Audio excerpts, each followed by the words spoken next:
Block Grant Disaster Recovery, or CDBG-DR process, the recent Federal Register, the state's action plan, and input from the community. Thank you to everyone who has joined us today.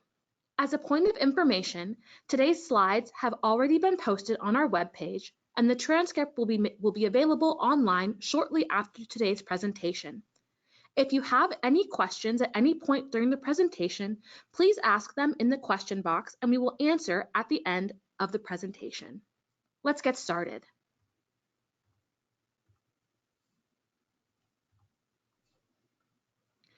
Today's presentation will provide information on and an overview of Florida's Community Development Block Grant Disaster Recovery, or CDBG-DR program. We will begin with a brief overview of the CDBG-DR timeline, identify communities currently eligible for the funding, discuss the development of the state action plan, and provide time to answer questions you may have. Following the explanation of those guidelines, I will discuss the process to develop the federally required state action plan, its main components, and the types of projects that align with the program. Our goals for today's presentation are to provide you with more information on the CDBG-DR program, our state action plan development, and our next steps in this process. Let's begin with the brief background on our department. DEO is the primary state partner of the U.S. Department of Housing and Urban Development, or HUD. We administer many HUD grant programs, which include Community Development Block Grants, or CDBG. The Office of Disaster Recovery is a branch within DEO that oversees CDBG disaster recovery funding for Hurricanes Hermine, Matthew, and Irma. Currently, DEO has over $812 million in funding to help Florida's long-term recovery from the impacts of Hurricane Irma. The majority of this funding is being used to assist families with rebuilding damaged homes. Rebuild Florida is a DEO program created to help Florida's long-term recovery efforts from recent hurricanes. The state of Florida is committed to helping homeowners, small businesses, and communities affected by these storms. DEO just received the necessary guidance from the federal government to begin the process to access $735 million in funds for disaster recovery for Hurricane Michael. Let's take a look at our register timeline. As all of you know, Hurricane Michael made landfall in the Florida Panhandle as a Category 5 storm in October of 2018. In the spring of 2019, HUD announced that Florida would receive $448 million in long-term recovery funding for Hurricane Michael. Several months later, in December 2019, HUD issued a second notice that Florida would receive an allocation for $287 million, bringing the total Florida allocation for Hurricane Michael disaster recovery funding to over $735 million. On January 27, 2020, the Federal Register was published, which you can access on our website at rebuildflorida.gov. The State of Florida State Action Plan is due to HUD no later than June 1, 2020. The action plan must be approved by HUD in order to receive the committed funding. Let's discuss the communities eligible for these funds. This slide depicts the HUD-designated most impacted and distressed, or MID areas. The following counties are HUD-designated most impacted and distressed areas: Bay, Calhoun, Gulf, Jackson, Liberty, Franklin, Gadsden, Wakulla, Washington. As part of our state action plan development, we are still in the process of determining our state-designated MIDs. As mandated by HUD, HUD-designated MIDs must receive at least 80% of the total allocation of funding, and state-designated MIDs must receive at least 20% of the remaining funding allocation. The state action plan will set the strategy to maximize the reach of these funds. Since the Federal Register for Hurricane Michael was published on January 27, 2020, we are in the midst of developing our state action plan, which will serve as a guide to administer the long-term recovery funding for Hurricane Michael. As a requirement of HUD, DEO will publish a draft version of the state action plan on our website, and will conduct a 30-day public comment period where we will welcome feedback and suggestions from our state and local partners, as well as from our citizens. We encourage all of you and your communities to take advantage of the opportunity to provide us with your feedback. We are also ensuring that those with limited English proficiency have an opportunity to provide public comment, as well with translated action plans. Every comment will be considered in the action plan and published on the program website, which includes any amendments made in response to the public comment period. DEO must submit the action plan to HUD for review by June 1st, 2020. After our submission of the plan, HUD has 45 days to approve the state action plan. During that 45-day window, while HUD is reviewing the state action plan, we are going to go ahead and design our programs and produce our guidelines.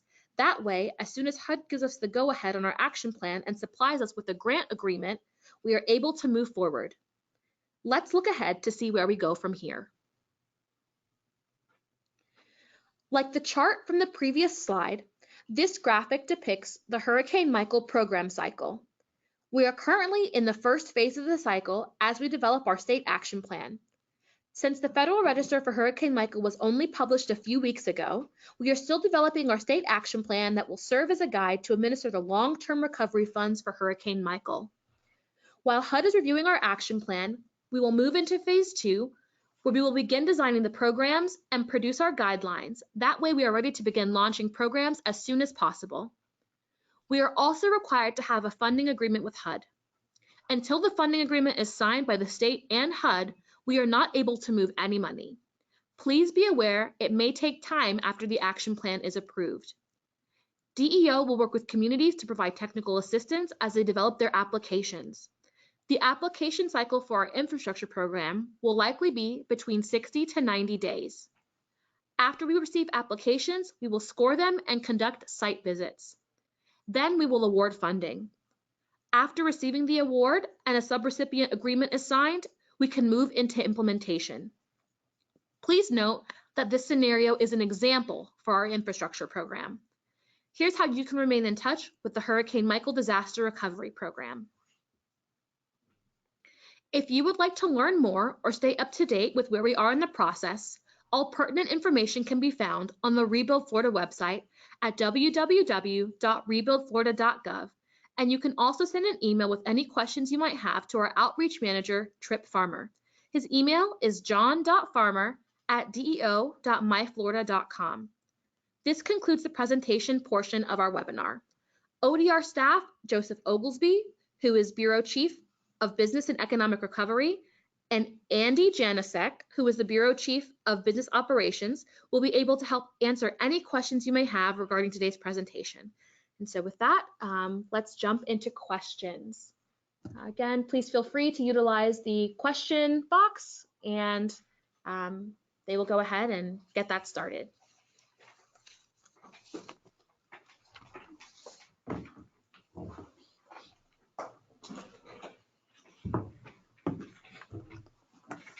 All right, good afternoon, everyone. One of the first question that we've received, are the slides and transcripts available online? Yes, the slide presentation and a transcript of the presentation will be available on our website. That is rebuildflorida.gov. Please feel free to send us any questions you may have.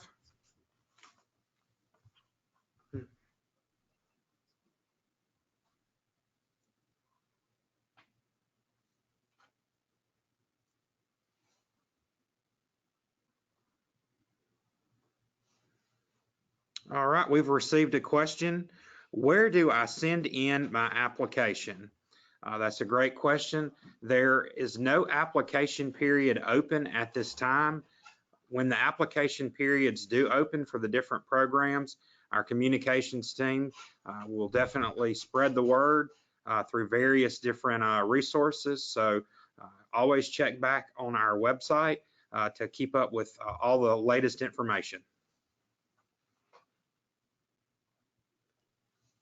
All right, we've got another question.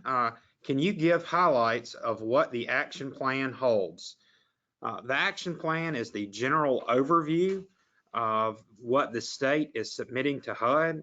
The action plan contains, excuse me, information about the program areas that DEO is going to work with our local communities in. We have to have that plan approved by HUD. That way they understand in what areas we are spending the funds.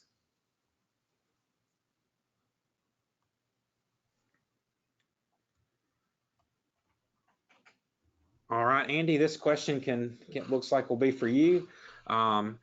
We've got a question. What type of homes can be considered in the housing program? Good afternoon. Thank you for the question. It's anticipated that the housing repair and replacement program will cover single-family homes, mobile homes, and modular units.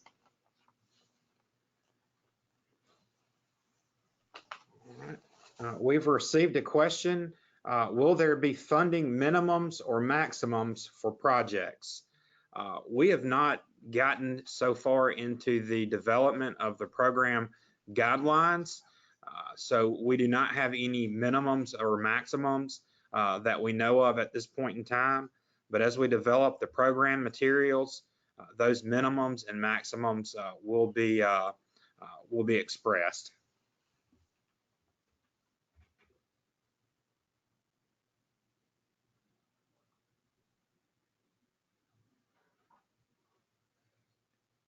If you have any other questions, please feel free to send those to us.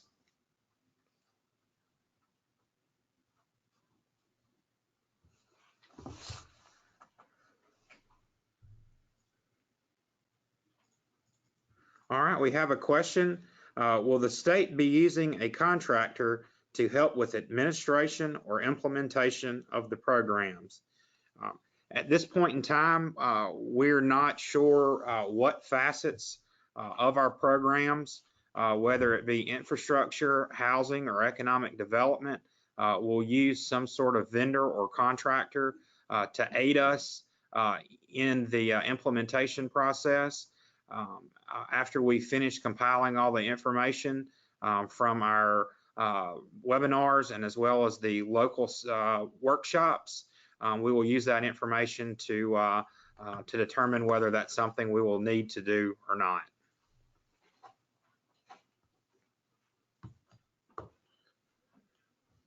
Looks like we received another question. Will the application be similar to the IRMA application? It's probably too early to know that for certain, but I would predict that we'll be using those applications as a starting point. And that question brings up a really good point. If people are interested in seeing what past applications and past action plans look like, they can go to our website and look at the action plans that are currently posted for Hurricane Irma, as well as the action plan that we've submitted for the CDBG mitigation program.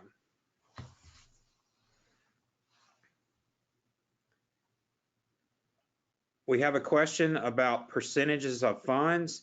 What percentage of funds will go to infrastructure versus housing?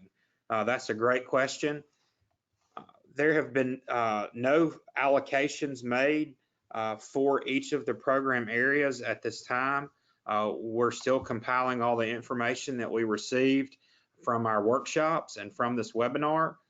So that information will be included in the draft action plan that we will post on our website for additional public comment and review.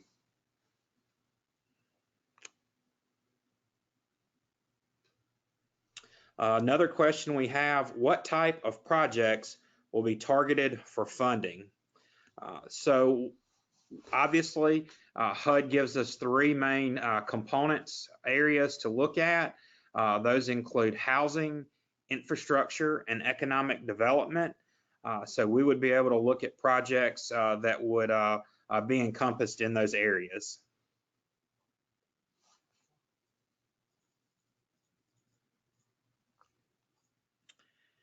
All right, we have a question about the timeline. When will the funding need to be distributed by? What is the timeline for distributing funds?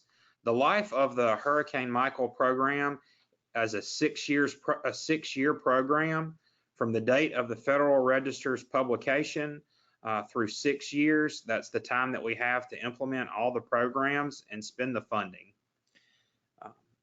The question on the timeline for distributing the funding, as soon as HUD reviews and approves our action plan, the state will move forward with launching programs. But please understand that no dollars can actually flow to subrecipients or to homeowners until we receive the funding agreement from HUD.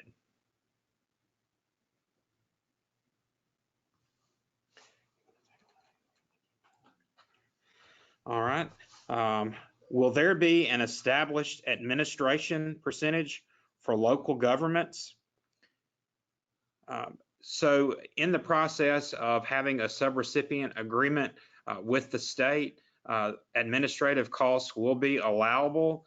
We will have to make sure that those are going to be deemed as eligible and reasonable expenses. At this time, there is no hard cap on that number, but we will review all submissions in budgets of administrative fees to make sure they are allowable and that they are also reasonable.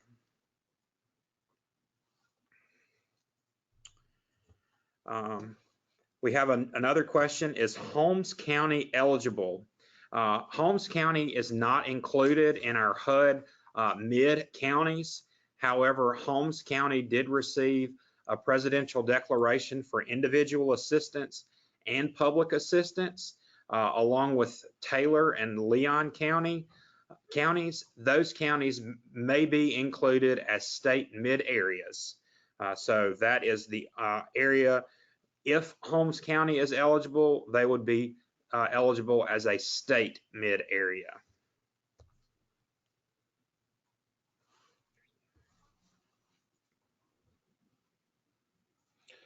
An additional question, does housing that is eligible need to have been directly damaged by the hurricane? The short answer is yes, there will need to be a damage tieback to Hurricane Michael.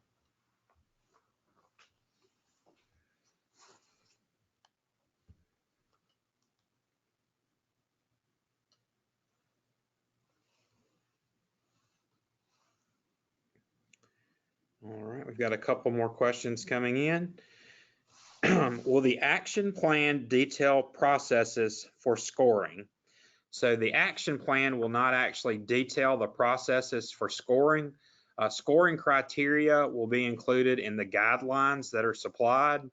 For instance, an infrastructure project, guidelines will be posted along with a request for applications. In those guidelines, there will be scoring criteria. It will be spelled out in those documents. As you go through those documents later on, if you have any questions or concerns or comments, please feel free to reach out to DEO and we will be happy to work through that with you. This is a very good question. Will a person be able to complete a paper application as well as an online application? Applications for all the programs will be available in many different facets, whether it's something that is online or you're able to fill out in paper, and you possibly will maybe even be able to mail in the application. We want to make sure that access to the programs is not limited in only a digital manner.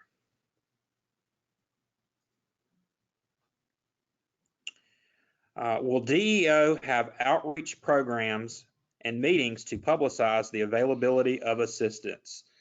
Yes, our communications team will work with several different members of your local communities to make sure that everyone is aware of the programs that are available. We'll be back in your communities. Our comms teams will work with your local municipalities and counties and other NGOs and nonprofits to make sure that the word is spread throughout the community when each of our programs open.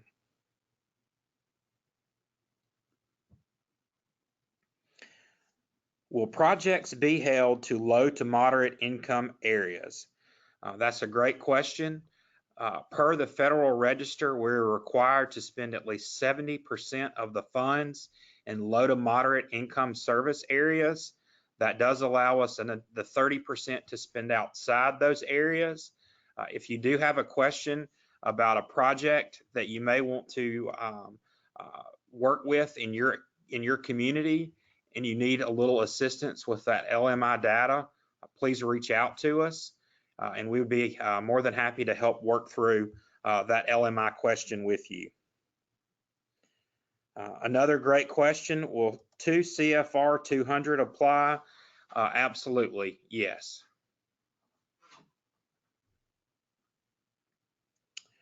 Our next question, when do guidelines regarding the program come out? After the issuance of the action plan? Yes, that's correct. There will be, as soon as the action plan is approved by HUD, we will start rolling out program materials such as our guidelines that will include all the information that you'll need in order to compose and compile your application, depending on what type of project it is.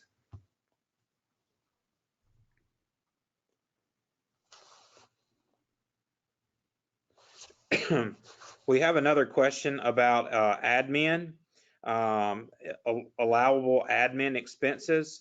Again, there is no hard number that has been set on admin expenses within locals as they apply for the funding, but we will look at the admin expenses in the budget. We will need to make sure that those are reasonable cost. So any questions that you have on potential admin cost for a project that you may submit, we will be happy to discuss that with you.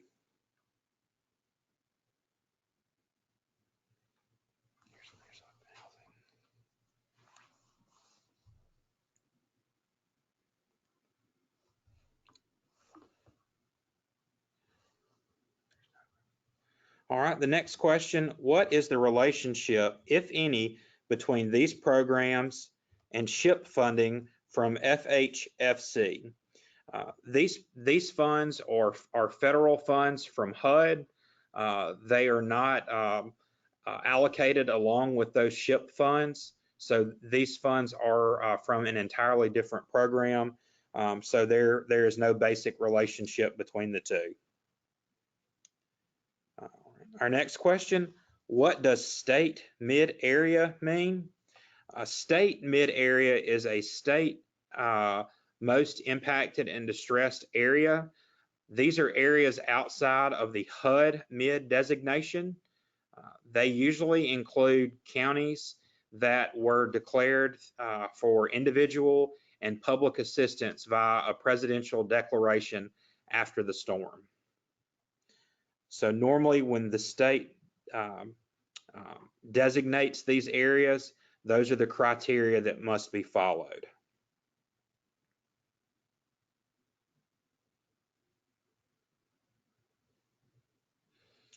We've got a really good question that's just come in.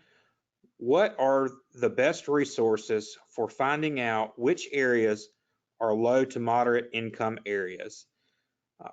There are a few options that you can use to determine this. You can go on to HUD's website. There's a great tool where you can work through your particular location in order to see what that number is. You can also go ahead and go and look online at a chart that will give you income numbers for your particular county. Because the LMI is going to be based off of income levels for each particular county.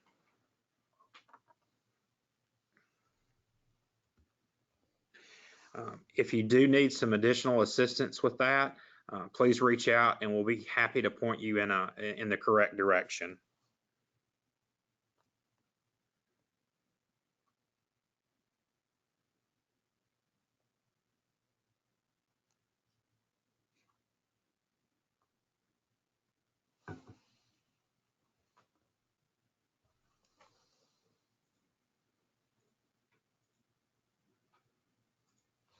All right, we have another question. We don't know how applications will be structured, so it is difficult to do engineering and environmental work and pay for it. Could environmental readiness be removed from the readiness to proceed evaluation? So environmentals are going to be something that are obviously going to be required. If you have a particular question on a particular project, please reach out and send Trip, John, an email that maybe gives us a little more information. That way I can better answer the question. I don't want to not understand exactly and give bad info. So please reach out and provide us with more details. We got a good question related to housing. If I have insurance for rebuilding, can I apply for a grant? The answer is yes, you can apply for a grant. However, under HUD rules in the Stafford Act, we are not allowed to permit a duplication of benefits to occur. So generally, that insurance payment would have to be deducted from the award amount.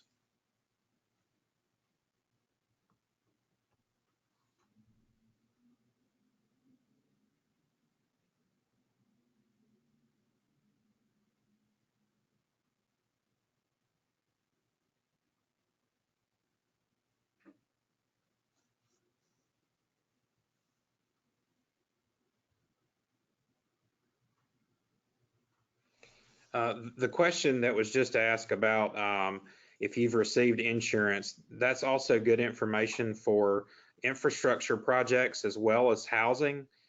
You are still eligible to work through an infrastructure project if you have received money from insurance and even possibly money from FEMA.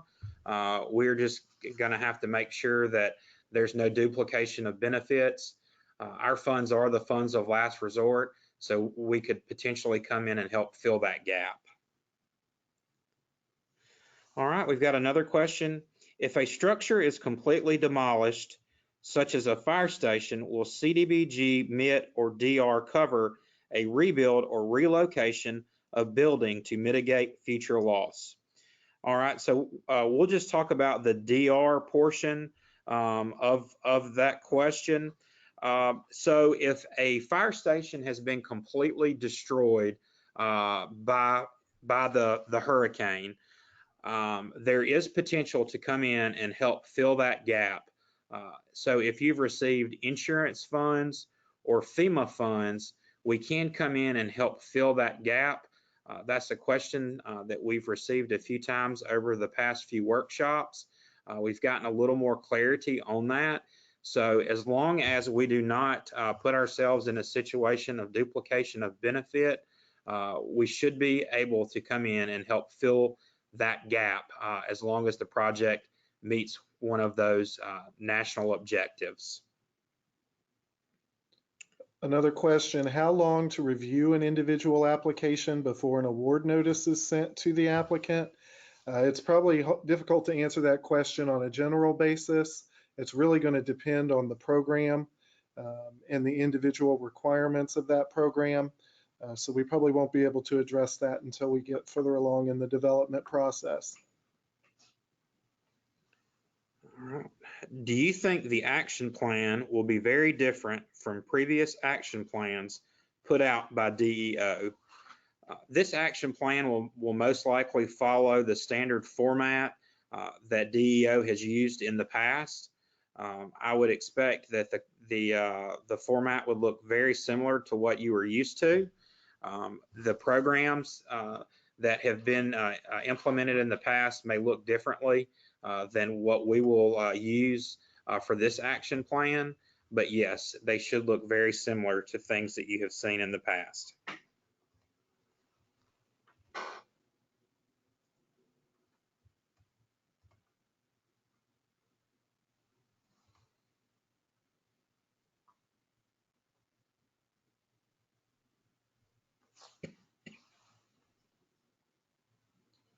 We have a couple more questions, look like they're coming in.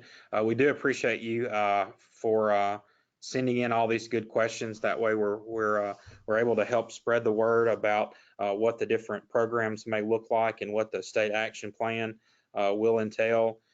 Your comments and feedback are exactly what's needed in order to supply a great action plan to HUD. All right, we have a question. When does the clock start for, I'm sorry, I'm having, okay. When does the clock start for the life of the grant? So I may have misspoke earlier. So just for clarification, the clock will start at the execution of the grant agreement and not at the publication of the Federal Register. So I appreciate that clarification. So thank you for providing that.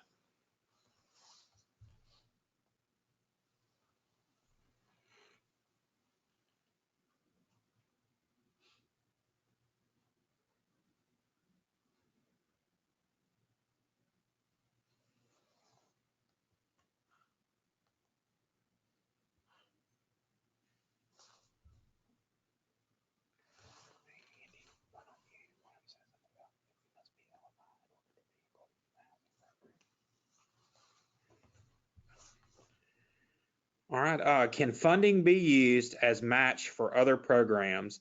That's a great question. Yes, these funds can be used in several areas to match other federal dollars, such as FEMA public assistance, HMGP, also maybe even EDA and USDA programs.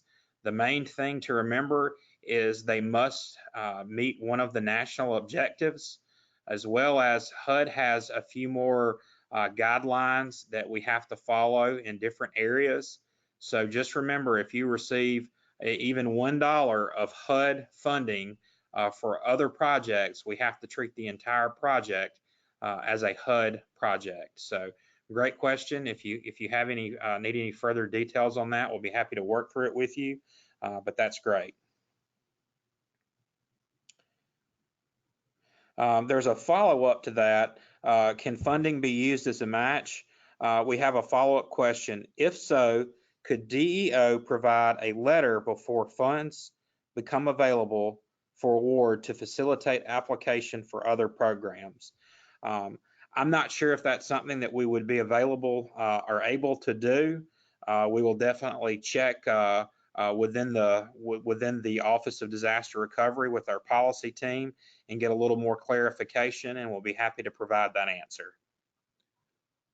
Clarification to the earlier question regarding LMI. The Federal Register does require the program to focus on areas of low to moderate income. The housing portion of that will be focused on low to moderate income households. Can regional planning councils apply for CDBG DR funding for the purpose of a planning project? Currently there's no no particular program for planning. CDBG MIT funds did have an allowable area for planning. The Michael Register is a little different. If a regional planning council is interested in maybe looking into those options, right now I'm not sure how that could be made available, but we'd be definitely would be glad to get a response, a comment, some feedback from you. That would be much appreciated. Another question, are you going to have the same scoring criteria as for IRMA? I'm going to assume that those are for, say, the infrastructure programs. The scoring criteria will probably look different than it did for IRMA. We did learn a few things on our scoring, so that will look different in the Michael Register. Very, very similar programs most likely, but we will edit the scoring. Are you expecting any more funding through this program? I would say at this time, no. We were fortunate to receive 2 separate allocations to have us reach that $735 million, but we have not gotten any indication from the federal government that we will be receiving additional funds. All right, we have another question. Are nonprofit organizations eligible to apply? So we have not gotten into the actual program design that would actually spell out what entities would be eligible to apply for funds. So please keep a check when we do post our program details for that. Typically, units of general local government, such as municipalities and counties, are eligible to apply for funds. We want to make sure that our NGOs and our nonprofits are able to work with those units of local government to submit an application. So most likely, yes, but they may have to work through one of those units of general local government.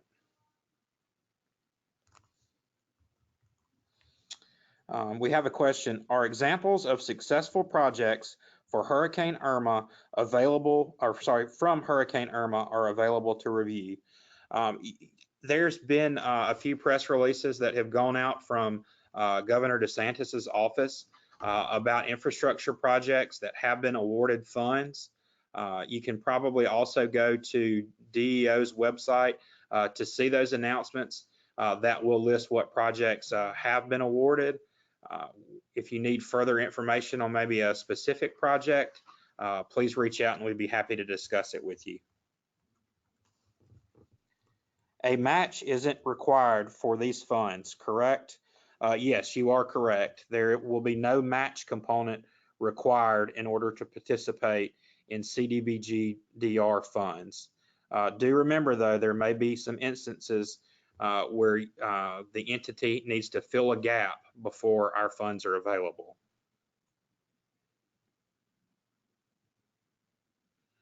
Will multi-jurisdictional projects be eligible? For examples, cities and counties as co-applicants. Regional projects are always welcome. That is one thing that HUD does like to see, is participation among cities and counties within a region. So definitely, those communities will just enter into an interlocal agreement with one another. But yes, we do welcome that.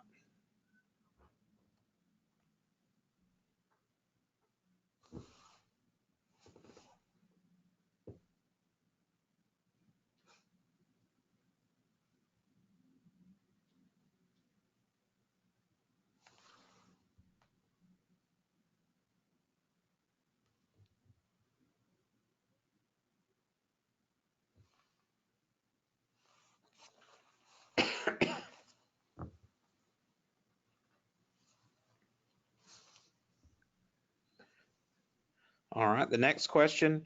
Will local governments be allocated a lump sum for projects which will then be awarded, will local governments be allocated a lump sum for projects which will then be awarded, or will DEO provide funding on a project by project basis?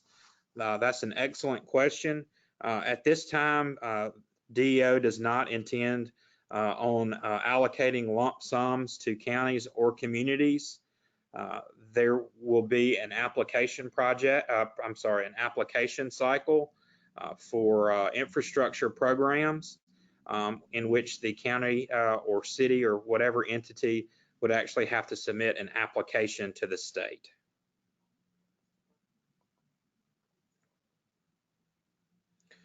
We have another question.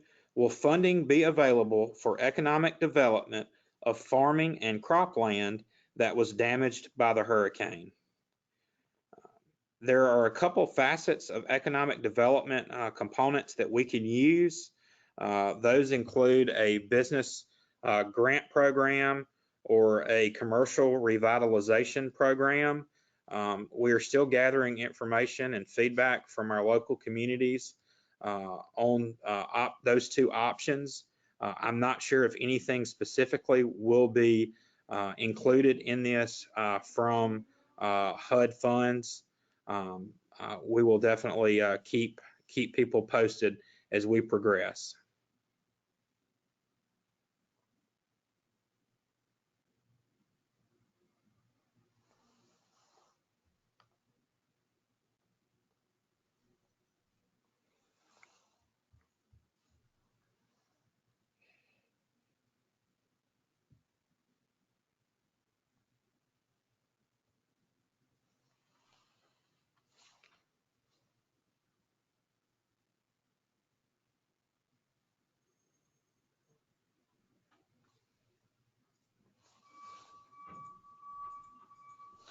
All right, we have another question.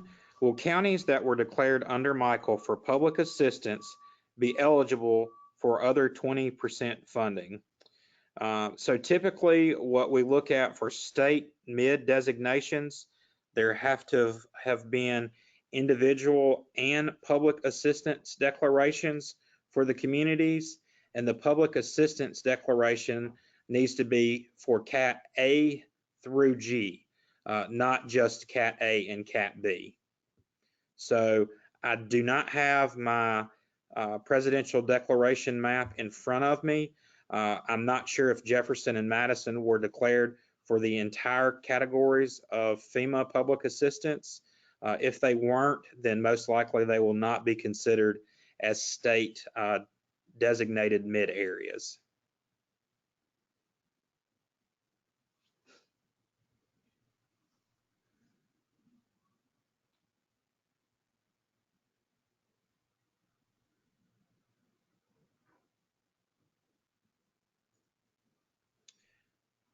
All right, the next question, will you consider setting a minimum percent of funding for each county?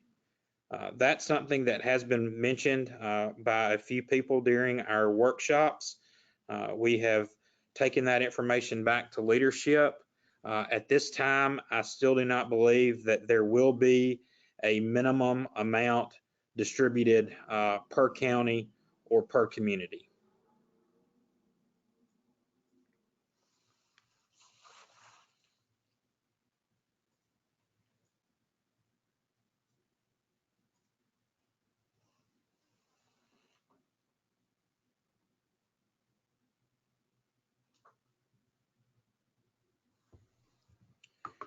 All right, we've had a question. How long will DEO post the draft action plan for public comment?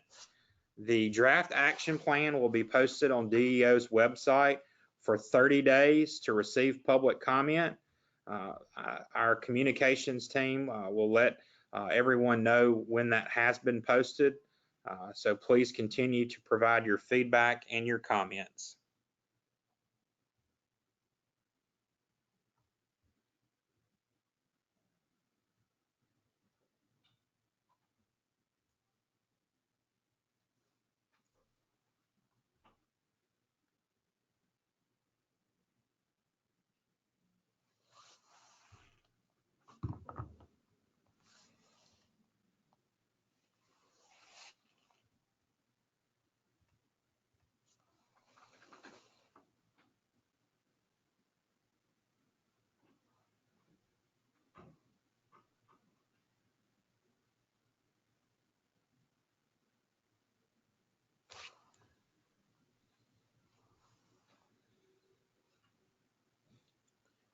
All right, we have our next question.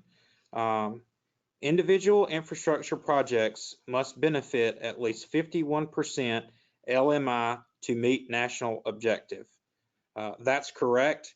In order to meet the LMI component, the community, this area served needs to be 51% LMI.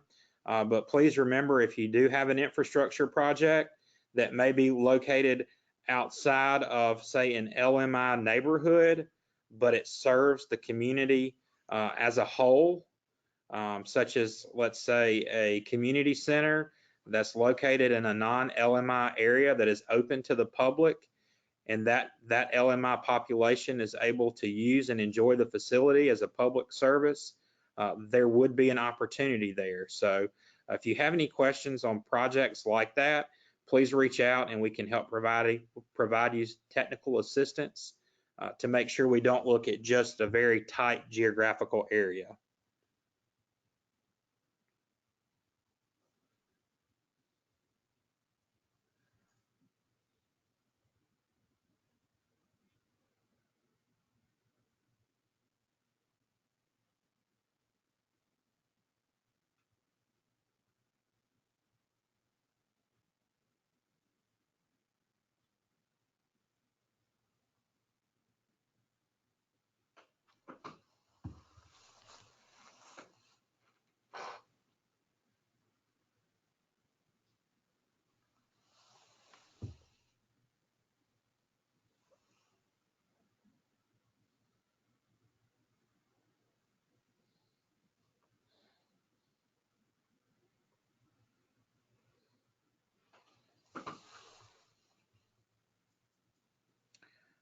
We have another question. What are the national objectives of HUD that you mentioned earlier? HUD has 3 national objectives. Those are working with LMI, urgent need, and slum and blight. We have been informed that slum and blight is not going to be a blanket response that HUD will allow us to use. So if you do have some projects that may be an issue for you, please contact us. We can help work through that with you. And I do want to remind everyone that may be interested in applying for an infrastructure or possibly an economic development project, that DEO will help you by providing technical assistance as you do work through the application to develop that project. We will be available for that.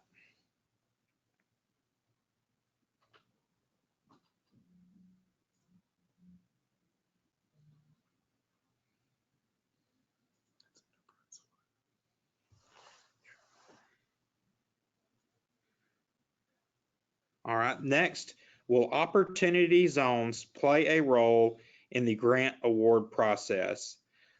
At this time, we have not done any scoring criteria for any of the programs. Currently, opportunity zones do not play a factor in our other scoring criteria. I do not know if they will play a role in this scoring criteria.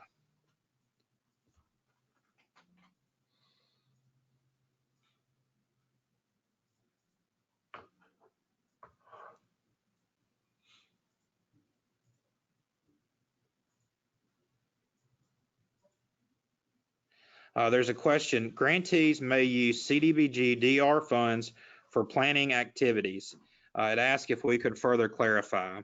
So as the grantee, DEO would be allowed to use a percentage of the funding for our planning activities as we go through and develop the state action plan.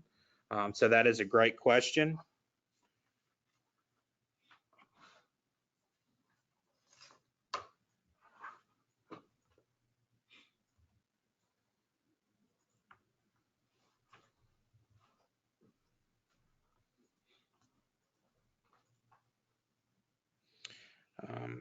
From a question about the HUD national objective of urgent need, how is that defined? I don't have the actual HUD definition in front of me, but urgent need, just for an example, could possibly be a roadway that was damaged by the storm. There are culverts that need to be repaired. The area may not be in a low to moderate income area. The need is urgent. There's a danger to health and safety. That would be an area or an instance, excuse me, of when urgent need could play a role as being the national objective. If you have other specifics that you'd like to discuss with us as we go through and we're developing applications for projects, once the program guidelines have been established, we would be happy to discuss those instances with you.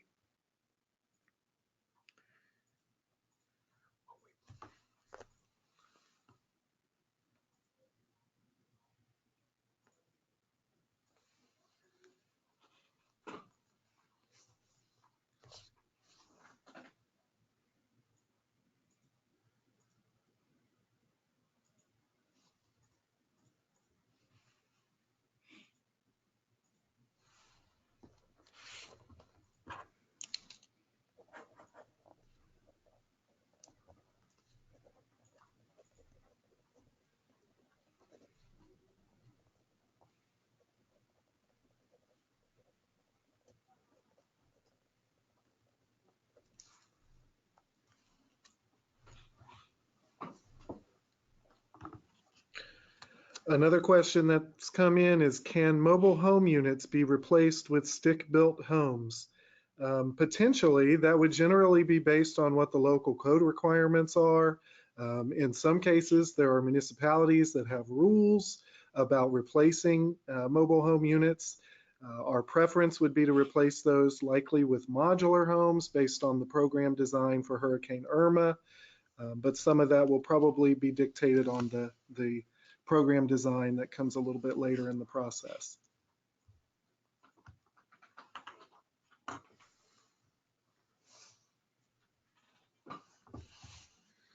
All right. What percentage of funding will go to HUD designated mid areas versus state designated mid areas? Per the Federal Register, we are required to spend at least 80% of the funds in the HUD designated mid areas. We are able to spend more than the 80%, but we are required to spend at least 80% in the HUD designated mid areas.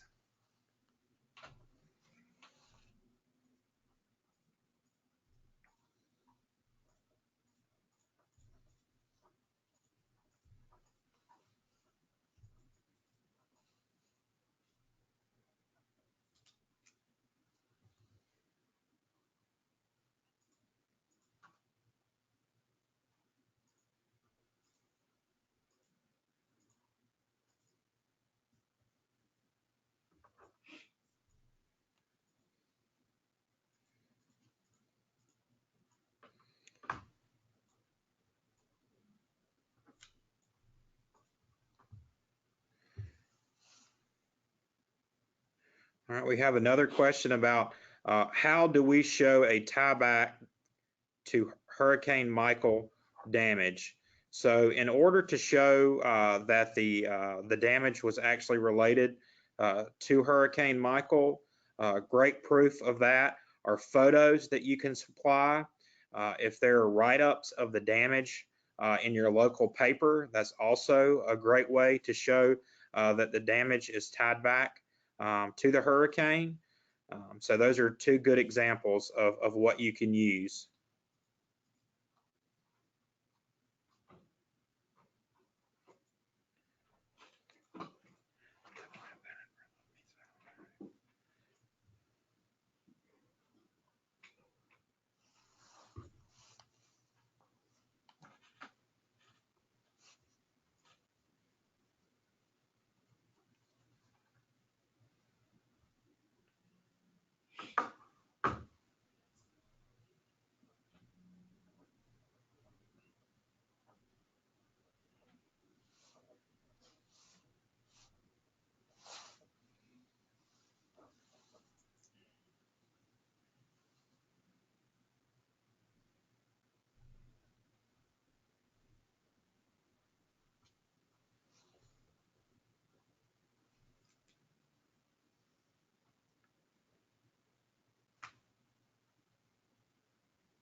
What types of economic development projects have historically been funded under CDBG DR? Currently, DEO has in the IRMA action plan a business recovery grant program. This program allows the state to aid businesses as they purchase new equipment and different things that are important to the life of their business. There are some things that the business owner must do in order to receive funding. There's going to be a job requirement that must be met. So per X amount of dollars, you're required to create or retain at least one job. So that's one program. There have been other programs that have been instituted across different areas of the country.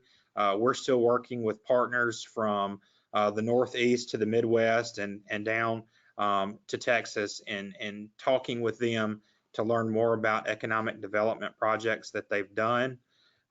So HUD gives two categories. I already mentioned the business recovery grant or loan program. There's also an opportunity for a commercial revitalization program.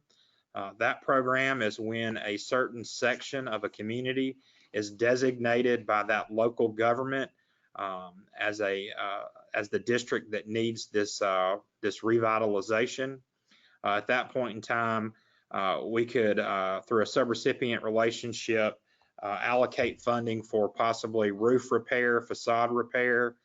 That way, the community can go back into those buildings to offer jobs for the local community. But please remember, there's always going to be that national, the HUD national criteria that we're going to have to meet. But great question.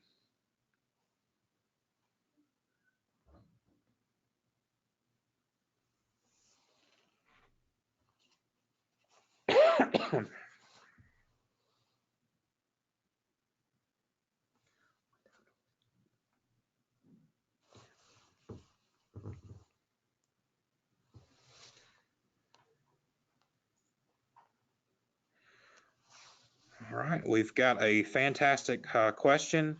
Will DEO provide technical assistance for putting an application together? Yes.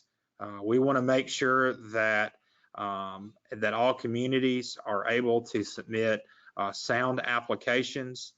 We understand that in some of the areas that were damaged by Hurricane Michael, that the staffs of the communities, the cities and counties may be small and people wear multiple hats. We want to be able to come in and help provide technical assistance to take the burden off and be able to help and work with your local communities. So yes, DEO will be available to provide that TA as you put your application together.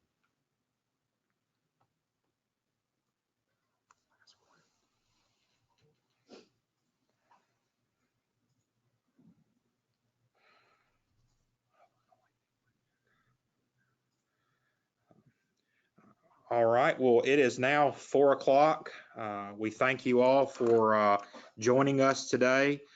Since we are running out of time, if you were not able, if we were not able to answer your question today, we will definitely follow up with you after this presentation. Please feel free to send us an email at john.farmer@deo.myflorida.com. And we will definitely get back in touch with you. Thank you again for attending and providing such great questions and feedback. We do appreciate it. Have a great weekend, and thank you.